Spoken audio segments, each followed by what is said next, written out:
Om Swastiastu.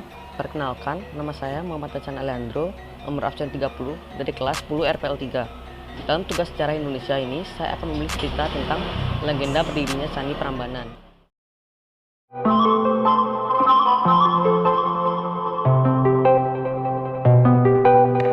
I control away the pieces that you gave, betray in a way.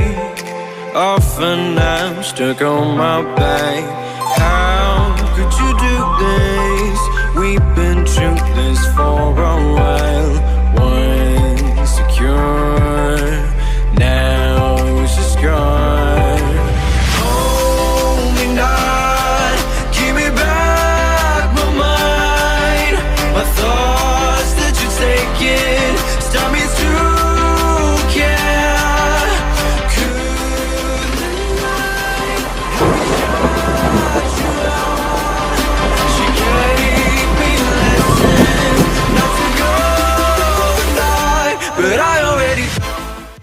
Candi Prambanan adalah candi yang berasal dari Indonesia dan merupakan situs bersejarah peninggalan zaman kerajaan yang tak kalah indah dan tak kalah bagus dari Candi Borobudur. Candi Prambanan ini terletak di Desa Pokoharjo, Kecamatan Prambanan, Kabupaten Sleman, Yogyakarta. Pada mulanya, Candi Prambanan dibangun oleh Rakal Pikatan yang saat itu adalah Raja Mataram kuno dari Wangsa Sanjaya. Pembangunan sendiri dimulai pada tahun 850. Pembuatan Candi Prambanan diketahui sebagai persembahan pada tiga dewa utama Hindu atau Trimurti yang terdiri dari Brahma, Wisnu, dan Siwa. Pembangunan awal itu terus disempurnakan oleh Raja-Raja Medang Mataram berikutnya seperti Raja Daksa dan Tulodong. Pembangunan ini terus diperluas hingga ada ratusan candi tambahan di sekitar candi utama. Pada masa kejayaannya, Candi Prambanan berfungsi sebagai candi agung di mana berbagai upacara penting digelar. Selain itu, ratusan pendeta dan muridnya berkumpul di Candi Prambanan dalam rangka mempelajari kitab Weda dan melaksanakan ritual. Menurut beberapa sumber yang terangkum dalam sejarah asli Candi Prambanan, pembangunan Candi Prambanan ini untuk menandingi pembangunan Borobudur kala itu. Namun, kejayaan Candi Prambanan pun sirna ketika ada akhirnya Empu Sindok, Raja Kakek Mataram kuno dari Wangsa Sanjaya, memindahkan pusat kerajaan ke daerah Jawa Timur akibat pembangunan yang dipelopori oleh pendahulunya tersebut sepi ditinggalkan. Candi Prambanan dikenal sangat kental dengan legenda kisah cinta Roro Jonggrang dan Bandung Bondowoso. Legenda tersebut menceritakan kisah cinta tak sampai akibat kegagalan memenuhi syarat mustahil.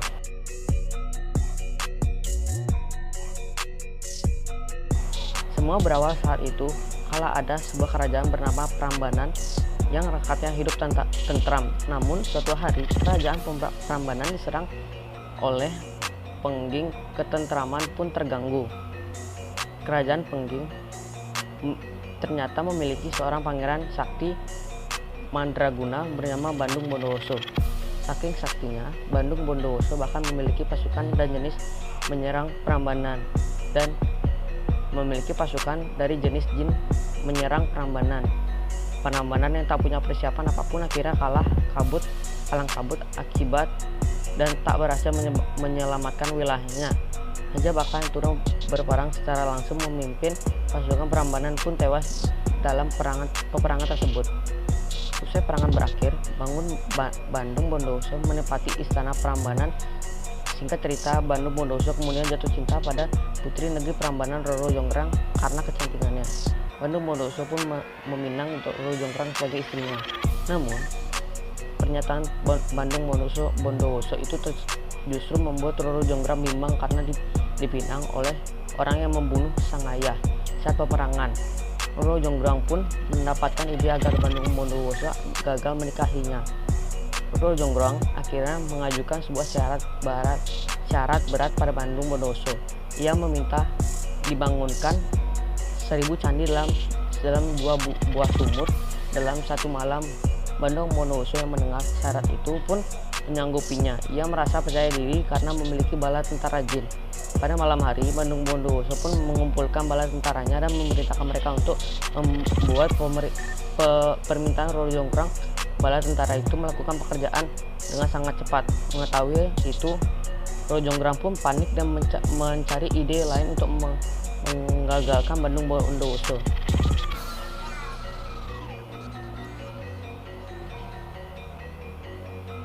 Roro Jonggrang akhirnya membuat tipuan curang dengan membuat seolah-olah suasana telah pagi hari.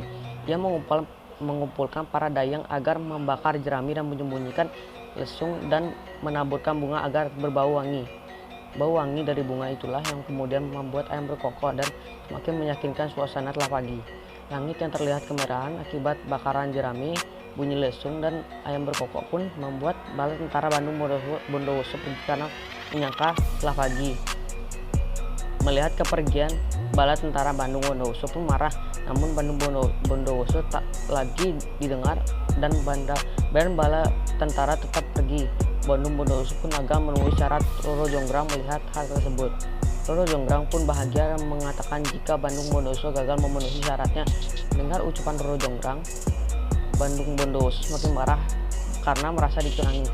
Ia mengutuk Roro Jonggrang menjadi arca yang ke-1000 dan menyempurnakan Candi 1000 dengan kesaktian kutukan Bandung Bondowoso itu pun terjadi. Sama seperti situs bersejarah lainnya, Candi Prambanan juga menyimpan berbagai mitos yang kental. Uniknya, mitos di Candi Prambanan salah satunya mengenai kunjungan dan kepercayaan dan asmara yang datang berkunjung. Sudah jadi rahasia umum jika Candi Prambanan terkenal dengan mitos hubungan cinta Bandung Bondowoso yang cerdas. Maka dari itu, ada mitos barang siapapun yang pasangan kekasih yang bersama-sama masuk ruangan Roro Jonggrang di Candi Prambanan yang dipercaya akan diputuskan dalam kurun waktu beberapa hari. Selain mitos dan keputusan pasangan kekasih Candi Prambanan juga menyimpan mitos cahaya arca Dewi Durga. Kabarnya jika cahaya misterius yang muncul dari arca Dewi Durga akan mendekatkan jodoh bagi mereka yang masih lajang dan terkena pancaran cahaya tersebut. Kompleks Candi Prambanan memiliki keunikan tersendiri dari bangunan bersejarah lainnya. Kompleks Candi Prambanan tak cuma berisi satu candi saja, melainkan banyak candi yang memiliki ukuran berbeda. Kompleks Candi Prambanan memiliki 3 candi Trimurti yang dipersembahkan oleh 3 dewa utama, yakni Siwa, Wisnu, dan Brahma. Lalu ada 3 candi wahana yang terdiri atas Candi Nandi, Garuda, dan Angsa.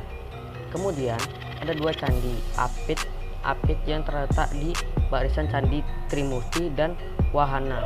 Lalu 4 candi Kelir yang terletak di 4 penjuru mata angin. 4 candi Patok di Parwara yang berada dalam susunan tempat barisan konsentris, sehingga total Candi Prambanan memiliki 240 candi dalam kompleksnya. 1. Candi Siwa. Candi Siwa adalah candi utama yang memiliki bangunan terbesar sekaligus tertinggi. 1. Candi Siwa. Candi Siwa adalah candi yang memiliki bangunan terbesar sekaligus tertinggi. Pada Candi Siwa terdapat relief yang menceritakan kisah Ramayana, dan relief tersebut terukir di dinding pada pagar langkan. 2. Candi Brahma dan Candi Wisnu. 2 candi berikutnya adalah candi yang dipersembahkan kepada Dewa Wisnu dan Dewa Brahma. Dalam candi tersebut terdapat arca Dewa Brahma dan Dewa Wisnu yang diperkirakan memiliki ketinggian hampir 3 meter. 3. Candi Wahana. Di depan Candi Trimurti atau Candi 3 Dewa, ada 3 candi wahana. Candi wahana merupakan candi dibangun dengan berisikan para wahana 3 dewa seperti Angsa milik Brahma, Garuda milik Wisnu, dan Lembu milik Nandi milik Siwa.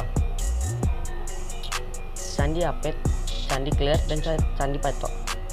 Di antara barisan candi-candi utama terdapat Candi Apit yang berukuran sama dengan Candi Parwara. Selain Candi Apit, ada 8 candi kecil berupa kulit kecil menaruh sesajen. Kuil kecil itu terdiri atas 4 candi Kelir dan 4 candi Patok. 5. Candi Parwara. Candi Parwara merupakan barisan candi pengawal atau pelengkap yang mengurung 2 halaman dalam. Candi Parwara tersusun sesuai 4 penjuru mata angin. Candi Parwara terdiri atas 224 candi yang berada dalam 4 baris konsentris. Bentuk Candi Parwara dirancang sama dan kecil-kecil mengelilingi candi utama dengan ukuran sekitar 6 x 6 meter dengan tinggi 14 meter. Terkait jumlah yang diposisikan dalam 4 baris, banyak yang menghubungkan dengan sistem 4 kasta dalam agama Hindu, kasta Brahma, Ksatria, dan Sudra. Sekian dari saya. Om Santi Santi Santi Om.